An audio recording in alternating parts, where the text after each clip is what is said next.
Times has just published an op-ed, and this op-ed was written by an anonymous individual. However, this is actually a senior Trump official. Now, because of obvious reasons, this senior Trump official has decided to not share his or her, most likely his, identity because. Okay, so look, this op-ed does not look good for Trump. And this is not a former Trump administration official. This is a current Trump senior official.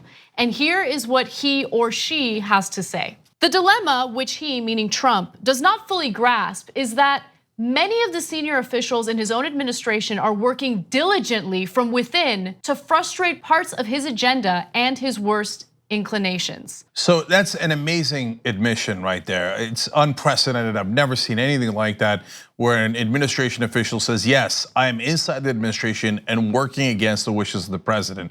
Oftentimes, not all times.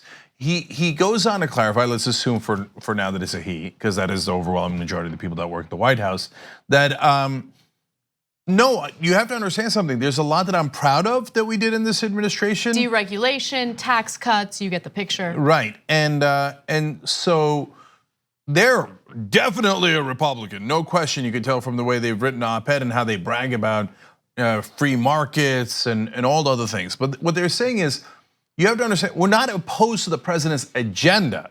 Those of us who are inside, and it's not, he says, it's not just him, that there are many others inside the White House. They're not opposed to the president's agenda at all. They're opposed to the president being off the rails, as he describes it, and a danger to national security and basically our form of government. This confirms every single thing that we've been telling you on the Young Turks for the last 2 years. Now, you can choose not to believe anything you like, but New York Times isn't going to print this article and possibly ruin their reputation if this isn't a senior administration official. It most certainly is. This is a view from inside the White House, and it is frightening. The best way to summarize this is by going to one line that stood out to me the most in this entire op-ed, where this individual clearly stated, "Don't worry, there are adults in the room." Okay, so let's get to the rest of this.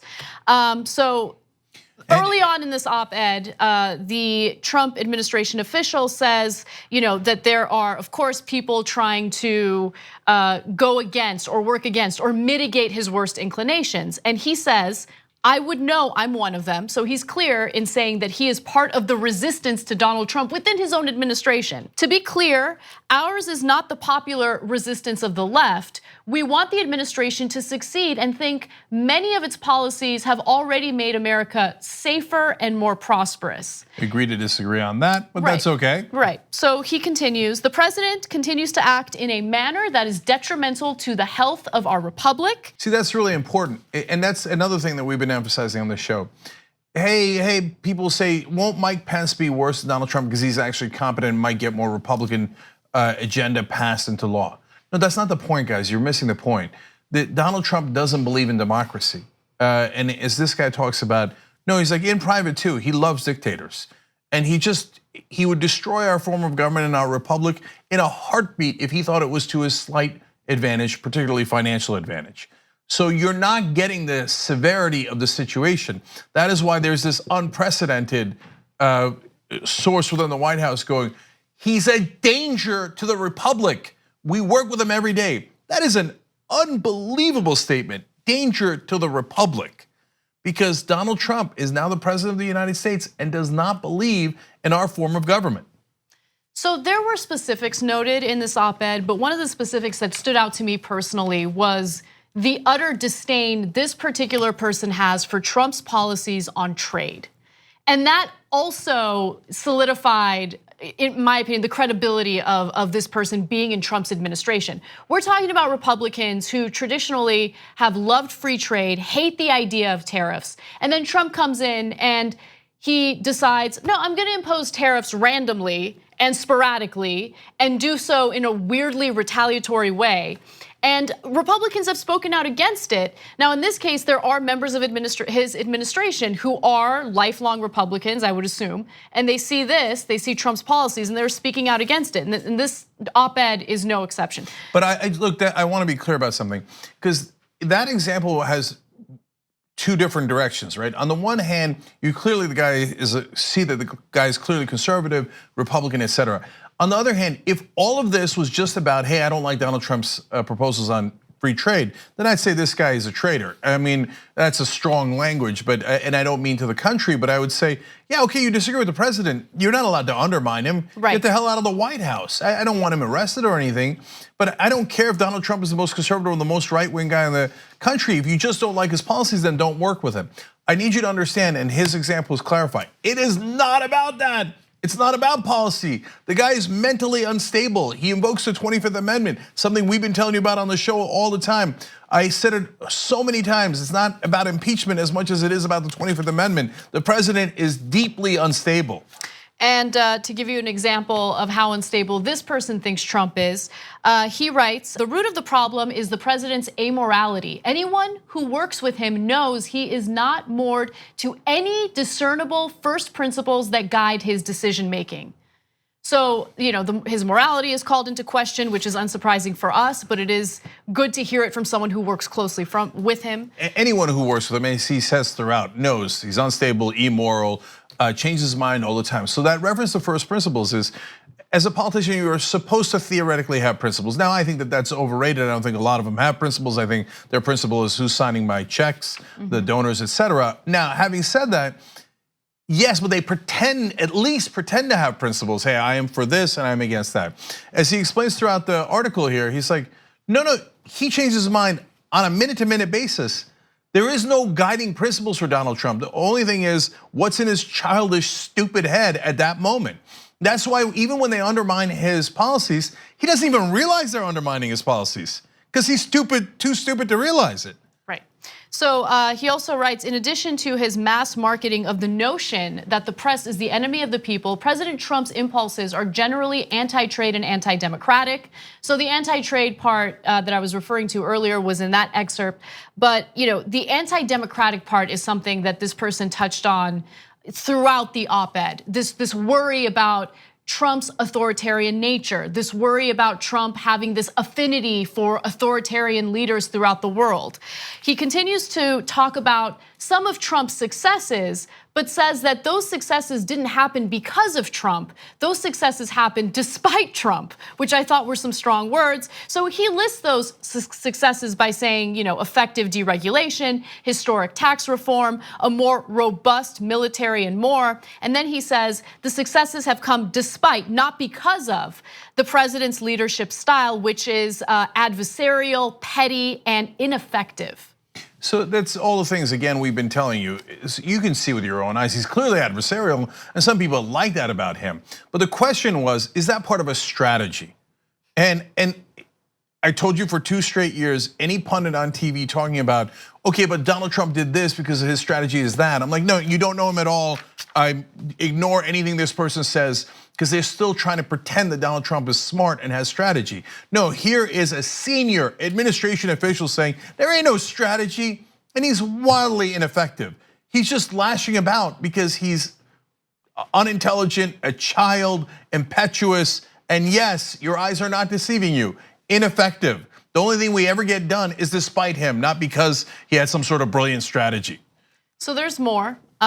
He writes about what it's like to have meetings with Trump and how disastrous they are. Meetings with him veer off topic and off the rails. He engages in repetitive rants, which is unsurprising, and his impulsiveness results in half-baked, ill-informed, and occasionally reckless decisions that have to be walked back. So one thing that I want to just quickly point out, because we talked about it yesterday, and I think it's definitely related to this op-ed that we're reading today, Bob Woodward's book is coming out soon, and multiple publications, including the Washington Post, got an early copy of it. They reviewed it and reported on some of the accusations against Trump. Which, by the way, Woodward is a renowned journalist. He spoke to current administration officials, former administration officials, and he's credible. And so now, all of a sudden, a day after the reporting happens on that book, you have a senior Trump official coming out and saying these things.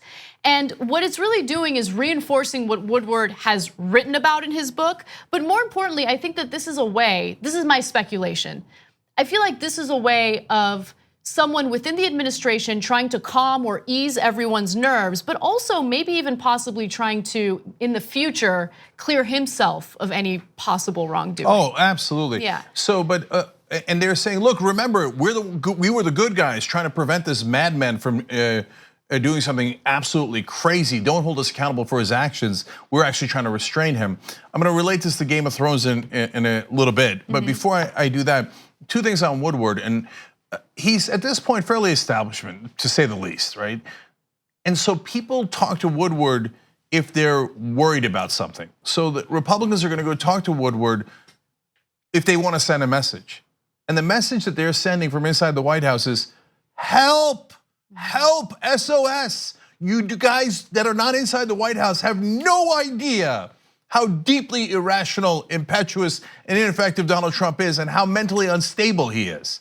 We can't say it publicly. And finally, after Woodward's book has become public, this guy comes out and goes, I'm just gonna say it. I mean, I can't, if I out myself, I'll be fired, right? I don't wanna be fired, I wanna keep control of the Mad King.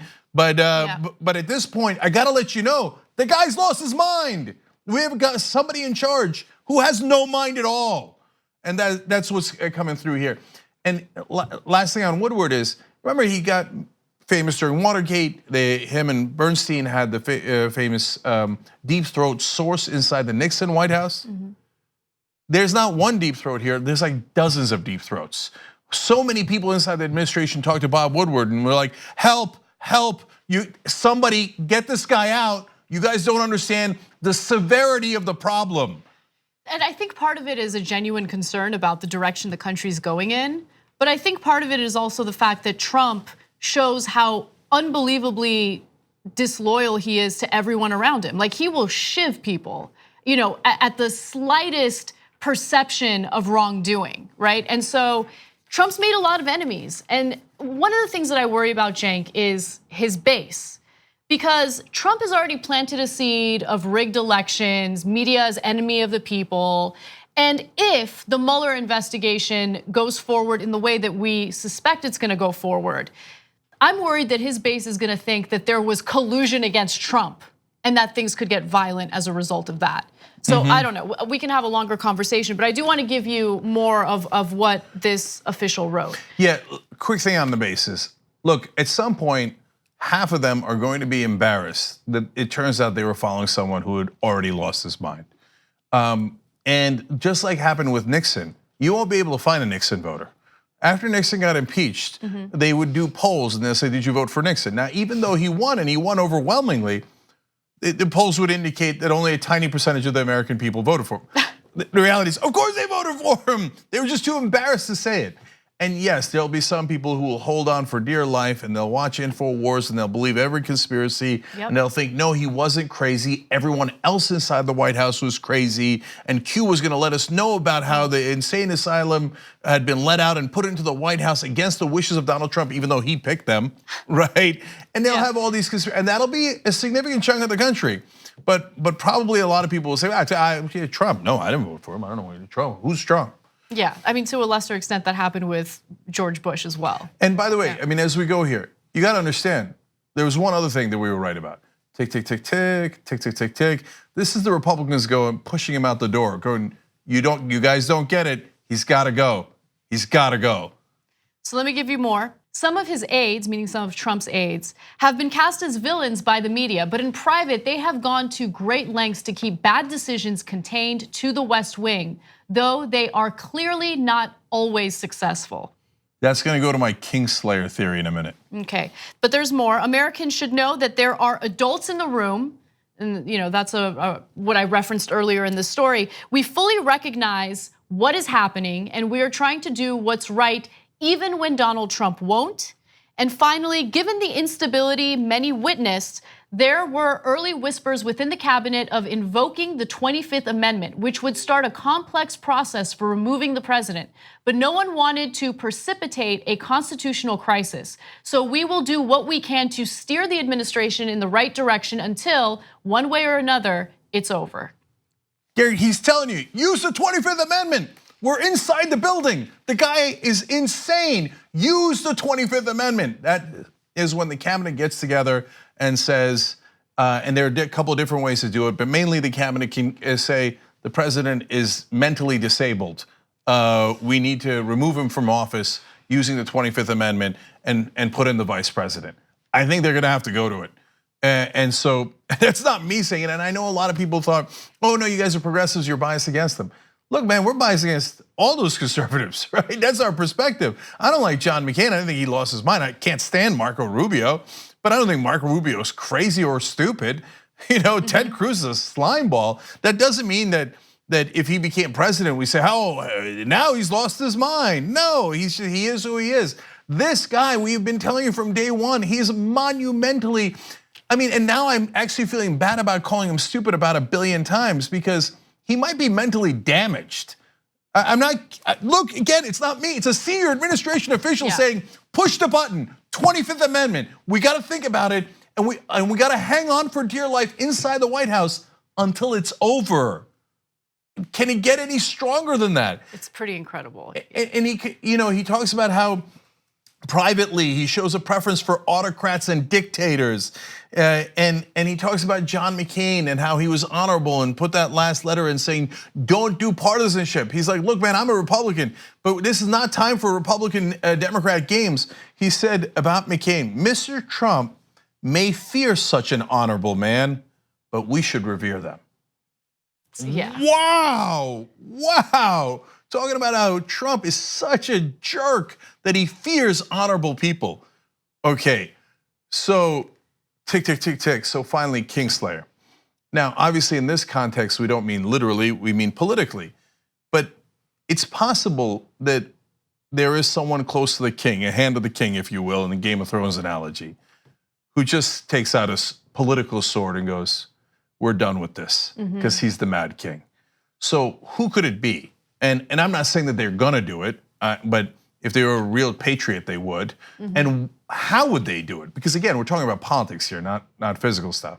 So it can't be someone who's tangential. It can't even be someone that Trump is known to be fighting with a little bit. So it can't even be his own chief of staff, John Kelly. I was thinking it was probably John Kelly. But yeah, but he'd just say, oh, he's deep state. I never liked him in the first place, and the base would rally, etc. It has to be someone the base deeply, deeply trusts. Gary Cohn, maybe? No way. They'll call him a globalist, Goldman Sachs guy, etc. So the one person I thought of is Sarah Huckabee Sanders. Oh, Gerard. Yeah, that's a possibility. If she came out one day and said, sorry guys, but I'm tendering my resignation. The 25th Amendment should be invoked. The president has lost his mind. I don't think it's her. Okay. I think that it would actually hurt her way more than help her. She's on the record on a regular basis defending him, defending the very thing. If she wrote this, defending the very things that she's speaking out against in this op-ed, right? No, but remember, anyone who wrote this op-ed is lying through their teeth publicly. Because when asked, they don't raise their hand and they're like, oh yeah, Donald Trump's lost his mind. You guys should use the 25th Amendment. They go, oh no, Donald Trump is wonderful. What do you mean? Of course, I fully support him. So I'm not saying this is Sarah Huckabee Sanders. I'm not saying Sarah Huckabee Sanders is gonna do that. I'm not saying anybody inside the Trump White House is necessarily gonna do that. But if there was a truly honorable person in a position like that, now again, it can't be a rinky-dink person. People won't act. But if it was somebody like Sarah Huckabee Sanders, she actually could save the country. If she stepped up to that podium and said, the president has lost his mind, you should use the 25th Amendment, that would have immediate, massive reverberations. And the Republicans, who are plenty angry at him already, now, especially with the dumb Southerner comment, my God, he has lost so much support in the Senate and the House among Republicans that they might come out and go, that's it, we gotta go. Sorry, 25th Amendment. So, or impeachment or whatever it takes. But that's where we are, guys. Tick, tick, tick, tick, tick, tick, tick, tick. We're near the end. He's now inconceivable that a man this unstable can last 4 years. That's what I said on day one. That's what I'm saying today. And you will see that I am completely right about that. Am I gonna lose my bet against you? Well, I've been saying before the midterms, there's only about 2 months left. On the other hand, this is the most unprecedented thing I have ever seen. A senior administration official putting out an SOS publicly in the New York Times saying, Somebody, for God's sake, do something. So could it happen in the next 2 months? It could. 2 easy ways to follow the Young Turks. One is hit the subscribe button down below, then you're a TYT subscriber. And second is ring the bell. And when you do that on YouTube, you're notified of our videos.